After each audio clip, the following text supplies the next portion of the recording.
Hello everyone, কেমন আছো? আশা করি তোমরা সকলে খুব ভালো আছো। আমরাও কিন্তু বেশ ভালো আছি। তো আজ কিন্তু বানাচ্ছিলাম বিরিয়ানি। তো আজকে নিয়ে কিন্তু সেকেন্ড ডে, তার মানে বিরিয়ানি বানাচ্ছি। প্রথমে একদিন বানিয়েছিলাম, তখন কিন্তু সম্পূর্ণ ভিডিওটা তোমাদের মাঝে শেয়ার করেছিলাম। আর তখন তো হাজবেন্ড যেহেতু বাড়িতে ছিল না, তো ভিডিও দেখে বলেছিল খুব সুন্দর হয়েছে। তো আমি বলেছিলাম যখন বাড়িতে আসবে তখন একদিন বানাবো। তো আজ কিন্তু সেই বিরিয়ানি বানাচ্ছিলাম। দেখলি নিয়ে নিলাম কিন্তু 1 কাপ চাল। এটা কিন্তু 300 গ্রাম চাল নিয়েছিলাম আজকে। তো এই দেখো, চালটা কিন্তু অনেকক্ষণ ভিজিয়ে রেখেছিলাম, প্রায় 6-7 ঘন্টা। সকালবেলা উঠেই চালটা ধুয়ে রেখে দিয়েছিলাম, তারপরে কিন্তু চালটা সিদ্ধ হওয়ার জন্য বসিয়ে দিয়েছিলাম। আর এখানে খুব সুন্দর ঝরঝরে কিন্তু ভাতটা আমি বানিয়ে নিয়েছি। তো ভাতটা আমি কুক করেছি, 70% কুক আমি করে নিয়েছি অলরেডি। একটু লবণ দিয়েছিলাম, তেল আর একটু গরম মশলা দিয়ে। আর এখানে বড় বড় করে এঁচড় নিয়েছিলাম। এঁচড়টা কিন্তু বেশ বড় বড় সাইজে দেখতে পাচ্ছ। আর তার সাথে কিন্তু আলুও আছে। এঁচড় আর আলুটা একটু ভাপিয়ে নিচ্ছি, তাহলে কিন্তু যখন আমি ফ্রাই করব তখন খুব সুন্দর হয়। আর এখানে কিন্তু আমি দিয়ে দিয়েছি সর্ষের তেল। আর এই সর্ষের তেলে কিন্তু আমি আলু আর এঁচড়গুলো কিন্তু ফ্রাই করে নেব। আর আমি কিন্তু বিরিয়ানি রান্না করলে সাদা তেল বেশি ব্যবহার করি না, ওই সর্ষের তেলেই মোটামুটি করা হয়। এখন আমি সর্ষের তেল দিলাম, এর মধ্যে কিন্তু আমি দেবো পনির। আর আজকের বিরিয়ানিতে কিন্তু পনির অ্যাড করব। তো এনেছিলাম 250 গ্রামের মতন পনির। তো দেখলাম খুব বেশি না দিয়ে 200 গ্রামের মতন দিয়েছি, আর বাদ বাকিটা রেখে দিয়েছি। তো এখানে একটু বড় বড় সাইজের পনির কেটে নিয়েছিলাম। তো এখানে একটু হলুদ দিলাম আর একটু সামান্য লবণ দিলাম তেলের মধ্যে। তারপরে দিয়ে দিলাম কিন্তু পনিরগুলো। আর সরষের তেলে করলে কিন্তু টেস্টটা খুব ভালো আসে। দেখতে পাচ্ছ পনিরের সাইজগুলো কতটা বড় বড় আর চওড়া রেখেছি। তো এইভাবে পনিরগুলো কিন্তু ভেজে নেবো সুন্দর করে, হালকা হালকা ব্রাউন কালার আসা অবধি ভেজে নেবো। খুব বেশি কিন্তু ফ্রাই করব না। আর তোমাদের বলি, কালকে রান্না করতে যখন গিয়েছিলাম তখন কিন্তু আমার হাতে ছ্যাঁকা লেগে গেছিলো। তো সেই হাতে দাগটা কিন্তু দেখতে পাবে, কারণ তাড়াতাড়ি করে বাচ্চাদের স্কুল ছিল, আমি রান্না করছিলাম কুকারে। তো কুকারটা বের করেছিলাম। তারপর দেখো, যখন রাইস রান্না হয় দেখবে ফ্যানগুলো কিন্তু সাইডে সাইডে উনুনের পড়ে যায়। তো সেই ফ্যানটা মুছতে গিয়েই কুকার গরম ছিল, হাতে লেগে গিয়েছিল। তো যাই হোক, খুব যন্ত্রণা ছিল, দুদিন খুবই বেশি লেগে গেছিলো। তো আর এখানে পনিরগুলো দেখছো ফ্রাই করে নিচ্ছি সুন্দর করে। তারপরে কিন্তু ভেজে নেব আলুগুলো। পনিরগুলো কিন্তু খুব ডিপ ফ্রাই করিনি, তাও একদিকটা একটু হালকা বেশি লাল হয়ে গেছে। তো এইভাবে কিন্তু পনিরগুলো আমি ফ্রাই করে তুলে নিয়েছি। তো তেলটা দেখলে কেমন, পনিরগুলো সুন্দর করে ভেজে নিয়েছি, তেলের কালারটা চেঞ্জ হয়ে গেছিলো। তারপরে আমি সেই তেলটা কিন্তু নামিয়ে নিয়েছিলাম। তো পনিরটা যখন ভেজে নিয়েছি, এরপরে আমি একটু সাদা তেল দিয়ে নিলাম। এইগুলোতে আমি ডিপ ফ্রাই করবো আলু আর এঁচড়টাও। আর যে ভাজা তেলটা সেটা আমি পনির যেটা ভেজেছি সেই সর্ষের তেলটা যখন এঁচড় কষাবো তখন আমি ব্যবহার করে নেব। তো এখানে এঁচড় আর আলুটা সুন্দর করে ডিপ ফ্রাই করব, তার আগে কিন্তু তেলটা গরম করে নিচ্ছি। আর রাইসটা আগেই নামিয়ে রেখেছি, তারপরে ঝরঝরে করে নিচ্ছি। তো ঠান্ডা হলে রাইসটা ভালো হয়। তো এখন তেলটা গরম হয়ে গেছে, এর মধ্যে দিয়ে দিলাম বড় বড় ডুমো ডুমো করে রাখা আলু। আর বিরিয়ানিতে কিন্তু আলুটা খেতে আমার সব থেকে বেশি ভালো লাগে। দেখবি বিরিয়ানির আলুটা কিন্তু এইভাবে একটু সিদ্ধ করে নিয়ে যদি ডিপ ফ্রাই করো তাহলে কিন্তু খেতে খুব সুন্দর হয়। আর রান্নার সময় খুব কষানোতেই সফট হয়ে যায় একদম। তো আলুগুলো সুন্দর করে তেলে ভেজে নিচ্ছি। এরপরে কিন্তু আমি এঁচড়গুলো কিন্তু সেম প্রসেসে ভেজে নেব। তো আলুগুলো কিন্তু একদম ডিপ ফ্রাই করছি। আর আমি লালচে ভাব করবো না, সাদা সাদা ভাব হবে তখনই কিন্তু আলুগুলোকে উঠিয়ে নেবো, একদম ডিপ ফ্রাই করবো না।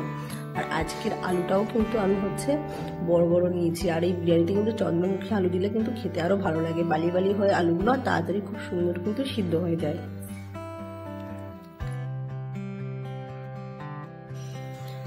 তো এইভাবে কিন্তু আলু আর এঁচড়টা কিন্তু এইভাবে কিন্তু ভেজে নিয়েছিলাম। আর এঁচড় ভাজার ভিডিওটা যদি আমি কোনো কারণে মিস হয়ে গেছে বা ডিলিট হয়ে গেছে বা ভিডিওটা হয়নি, বুঝতে পারছিলাম না। যাই হোক, এখানে এঁচড় ভাজার ভিডিওটা তোমাদের মাঝে শেয়ার করতে আমি পারলাম না, কিন্তু এইভাবে ভেজে নিয়েছিলাম আলুর পরে এঁচড়গুলো। তো এখানে আর একটা কড়াই বসিয়ে দিয়েছিলাম। তো কড়াই বসিয়ে দিয়ে দিলাম সর্ষের তেল, যেটা ভাজা তেল ছিল ওইটা দিয়ে দিলাম। আর তারপরে কিন্তু আরো খানিকটা ফ্রেশ তেল আমি দিয়ে দিলাম, সর্ষের তেল। আর রান্নাটা কিন্তু সর্ষের তেলেই হবে। আর এটা ফরচুনের তেল, তো আমার অনেক ভালো লাগে এই তেলটার। আমি ফরচুনের সর্ষের তেলটাই কিন্তু সবসময় তেলে দেখেছো টিকটিকিতেও টিকটিক টিকটিক করলো, সত্যি কথা তাই না? তো যাই হোক, অনেক সময় এরকম হয়, কখনো যদি এরকম কোনো কথা বেরিয়ে যায়, হ্যাঁ দিদি কথাটা ঠিক হয়, টিকটিকিতেও ইশারা করে হ্যাঁ এই কথাটা ঠিক। এটা হয়তো আগেকার দিন থেকে চলে আসছে, মা ঠাকুমারা দিদিমারা বলতো এরকম। আর আমিও কিন্তু এটা মানি। ওই দেখো এখনো ঠিক ঠিক ঠিক ঠিক বললো, মা ঠাকুমারাই বলে আসতো। তো যাই হোক, এখানে কিন্তু এঁচড়গুলো দেখতে পাচ্ছ ওই সাইডে, এবার দেখতে পাচ্ছে ওই এঁচড়গুলো কিন্তু ভাজা হচ্ছে অন্য গ্যাসে, মানে সাইডের গ্যাসে। তো ওই ভিডিওর মধ্যে ছিল না, তো এটাতে মানে এঁচড়গুলো ভাজা হচ্ছে। আর এখানে কিন্তু তেল বসিয়ে দিয়েছিলাম, তেলটা কিন্তু হচ্ছে গরম হয়ে যাচ্ছে। আর এর মধ্যে আমি কী কী মশলা দেবো তোমাদের আমি সেটাও মানে বলে দেবো, যে কী কী মশলা আমি এঁচড়ে দিচ্ছি, গোটা গরম মশলা। তো এঁচড়গুলো এই দেখো সুন্দর করে ভেজে নিয়েছি আমি এঁচড়গুলো, আর বাদ বাকি এঁচড় কটা আমি ভেজে নেবো। আর এখানে দিলাম তেজপাতা, শুকনো লঙ্কা, জিরে, তারপর হচ্ছে বড় এলাচ, ছোটো এলাচ, আর দারচিনি, আর লবঙ্গ, গোলমরিচ, এটাই কিন্তু আমি ফোড়নে দিয়ে দিয়েছিলাম।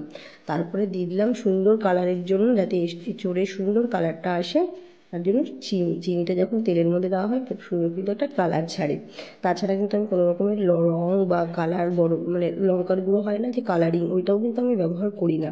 তো এখানে পেস্ট করে রেখেছিলাম দারচিনি, এলাচি, আদা, জিরে আর টমেটো 3-4টে। তো সেই পেস্টটাও কিন্তু আমি কড়ার মধ্যে তেলের মধ্যে দিয়ে দিলাম। তো তারপরে কিন্তু ভালো করে মশলাটা আমি হচ্ছে কষিয়ে নেবো। আর ওই সাইডে কিন্তু হচ্ছিল এঁচড় ফ্রাই, এঁচড়গুলো ভাজা হচ্ছিলো। তো দেখতে পাচ্ছ এর মধ্যে দিলাম এখন হলুদের গুঁড়ো। তো তারপরে হচ্ছে কিন্তু আমি আস্তে আস্তে দিলাম লঙ্কার গুঁড়ো, এটা নর্মাল যে ঝাল লঙ্কা হয় সেটা কিন্তু কোনো কালারিং না। তারপরে দিলাম জিরের গুঁড়ো, তারপরে হচ্ছে দিয়ে দিয়েছিলাম অল্প করে হচ্ছে কিন্তু ধনিয়া পাউডার।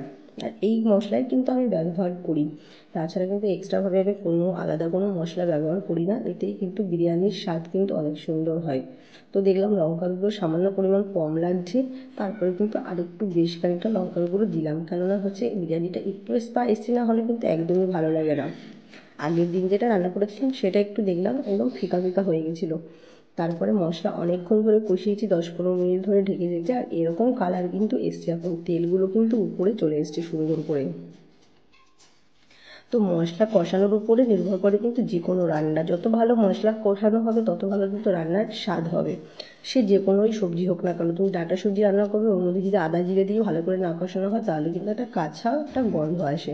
তো যত ভালো মশলা কষানো হবে তত ভালো কিন্তু রান্না হবে। তো এখানে কিন্তু বিরিয়ানির মশলা একদম কষে গেছে, তার উপরে কিন্তু তেল উঠে এসেছে দেখতে পাচ্ছ। এখন আমার ফাইনালি কিন্তু মশলা কষানো রেডি। তো এর মধ্যে আমি দেবো এঁচড় আর আলু যেগুলো ভেজে রেখেছিলাম সেইগুলো দিয়ে, তারপরে সুন্দর করে কিন্তু আমি কষিয়ে নেব মশলাটা দিয়ে। তো যখন কষানো হয়ে যাবে তারপরে দেবো কিন্তু সামান্য পরিমাণ জল দিয়ে দেবো আমি সবজিটা ফোটার জন্য। তো একটু কষে নেবো ভালো করে নেড়ে চেড়ে, যেহেতু আমার মশলা একদম কষানো আর সবজিগুলো ভাজা। তো এখানে আমি সবজিটা পুরো কমপ্লিট করে নিয়েছিলাম। আর পুরোটা যদি আমি দেখাতে যেতাম ভিডিওটা আমার অনেক বড় হয়ে যেত, অলরেডি অনেকটা বড় হয়ে গেছে। তো এখানে সুন্দর কষা এঁচড় কিন্তু রান্না হয়ে গেছে। তো আজকে কিন্তু পনিরও আমি দিয়েছি এর সাথে, তাতে কিন্তু আরও বিরিয়ানিটা খেতে কিন্তু সত্যি খুব ভালো হয়েছিল। এখনও দেখো টিকটিকিতে সেতে বললো। তো এখানে আমি রাইসের লেয়ার বানাচ্ছিলাম, দিচ্ছিলাম গোলাপ জল, একটু কেওড়া জল, তারপরে কিন্তু বিরিয়ানি দমে বসিয়ে দিয়েছিলাম। বিরিয়ানি হয়ে গেছে, আমি আমার গোপাল সোনার জন্য আগে উঠিয়ে নিচ্ছি বিরিয়ানিটা। তো সুন্দর করে দেখতে পাচ্ছ। আর আমার ছেলে নিয়ে গেল গোপাল সোনার কাছে। আর এখানে আমি সবার জন্য প্লেট বানিয়ে নিয়েছিলাম। আর আজকের বিরিয়ানিটা এতটা বেশি হয়ে গেছিলো যে এই গামলাটাতে হয়নি, আবার একটা এক্সট্রা করে হাঁড়িতেও কিন্তু দমে বসাতে হয়েছিল। তো 2 জায়গায় হয়েছিল বিরিয়ানি। আর যেমন বিরিয়ানি হয় সাদা ভাত, মশলা ভাত সমস্তটাই কিন্তু ছিল। দেখতে পাচ্ছ কতটা সুন্দর হয়েছে দেখতে। তো আজকের এই ভিডিওটা যদি তোমাদের ভালো লাগে অবশ্যই লাইক এবং কমেন্টের মাধ্যমে জানাবে, ভালো লাগলে যদি শেয়ার করে দিও। তো তোমাদের এই বিরিয়ানির ভিডিওটা কেমন লেগেছে অবশ্যই কিন্তু কমেন্টে জানাতে ভুলবে না। তো সকলে আজকে ভালো থেকো, সুস্থ থেকো এবং সাবধানে থেকো। আর বেশি বড় করলাম না ভিডিওটা, এখানেই কিন্তু এন্ড করলাম। আর তোমরা কে কোথা থেকে দেখছো এটা অবশ্যই কমেন্টে জানিও। তো সকলে ভালো থেকো, দেখা হবে নেক্সট ভিডিওর সাথে। তো নেক্সট ভিডিওর জন্য ওয়েট করো, দেখা হবে আরও নতুন ভিডিওর সাথে। তো বাই বাই, সকলে ভালো থেকো এবং সুস্থ থেকো এবং সাবধানে থেকো।